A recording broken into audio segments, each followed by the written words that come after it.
The Rubin is a place that explores the big ideas in our lives, the universal issues that we all confront as humans. The scope of the museum goes all the way from Pakistan and Afghanistan in the west, all the way to Western China in the east, so lots of different cultures are represented. It's like going through a portal. You're in busy New York City and you walk in, it just has this presence about it. Visitors often say, we love the Rubin, it's such a quiet oasis. But in reality, oases are very vibrant places in the desert.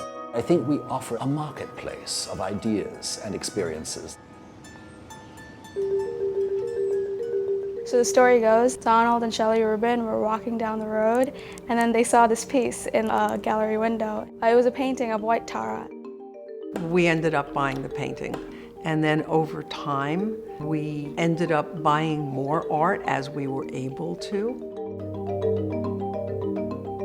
We had become in possession of the material culture of a people in diaspora.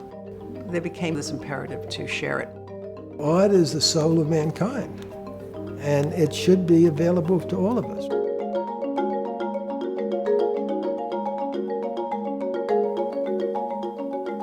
We wanted to engage people in a very different way.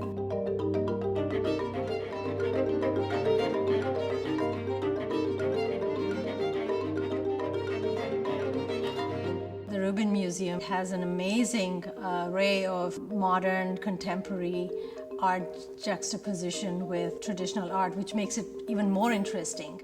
In all of these pieces of artwork, you find such contemporary messages of hope and life and, taking time to release negativity from your life. Exploring those ideas behind the art was a compelling way to get beyond just the art for its own sake.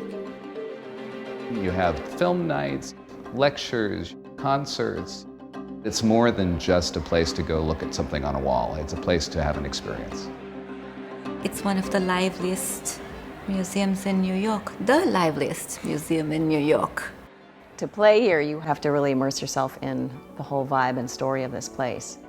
I've been moved to tears here where I'm kind of like, why am I crying? But people are listening in this very different way. I was giving this tour to third graders, 7 or 8 years old. One of the students asked me, can we sit quiet and meditate for a little bit? He said, coming here and sitting and experiencing this, I felt my body was just elevated and I felt so peaceful. So that was like a third grader. The Rubin Museum is for everybody. It is for children, it is for families, it is for people who are scholars or people who just want to sit and contemplate. My mother came to live with me about 10 years prior to her death. She was diagnosed at that time in early stages of Alzheimer's. As her disease progressed, I discovered the various programs at the museums for people with dementia. We're not just looking at objects and talking about our visual reactions to them. We're learning about how other cultures view things like mortality, loss. We can't change the reality of what's happening, but we can change our attitude towards that, and that is what is so precious about this program. It's so exciting to me to get my medical students over here. Medicine is as much an art as it is a science. For me, it is about love, kindness, compassion, and this message is very, very strongly transmitted to me by the art of this museum. And that's really why I love the museum so much.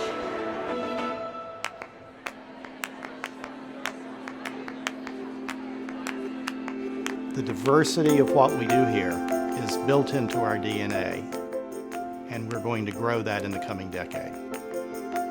What we want to do is break down the barriers of what a museum is conceived to be in our culture and make it a place where people gain a meaningful experience that they can actually take beyond these walls. And I don't think there's any museum in the country that does what the Rubin does.